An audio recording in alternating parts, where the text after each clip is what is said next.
초강력 대책이라고 불린 9.13 부동산 대책이 나온 지 꼭 1년이 됐습니다. 정부는 부동산 시장이 안정을 되찾았다고 자평하고 있는데 실제로 그럴까요? 거래량은 크게 줄어들고 가끔 성사되는 매매는 집값이 더 올랐습니다. 9.13 대책 1년 이슬기 기자가 시장의 변화를 짚어봤습니다. 정부는 9.13 대책으로 집값이 잡혔다고 평가합니다. 지난해 9월부터 약 1년간 서울 아파트값이 1.13% 하락한 감정원 통계가 근거입니다. 9.13 정책 이후에 서울을 비롯한 수도권 전체의 주택가격은 몇 년 만에 하락하는 등 안정세를 지속하고 있습니다. 하지만 현실은 다릅니다. 서울 마포의 이 아파트는 59제곱미터 한 채가 7월에 10억 2천만 원에 거래됐습니다. 지난해 이맘때쯤엔 8억대였는데 처음 10억 원대로 오른 겁니다.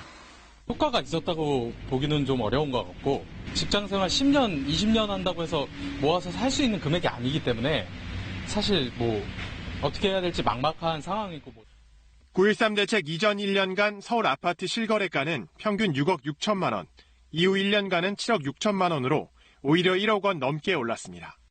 시장이 최대로 과열된 9.13 직전 한 달과 비교해봐도 실거래가는 전혀 떨어지지 않았습니다. 다만 거래량은 7분의 1 가까이 급감했습니다. 매물 자체가 제한적이다 보니까 매도 우위의 시장 분위기가 이어지고 있고 소수의 거래 사례가 시세로 굳어지는 양상을 보이고 있습니다. 종부세율 인상이 집값 하락을 이끌어내긴 부족한 수준이라는 지적도 나옵니다.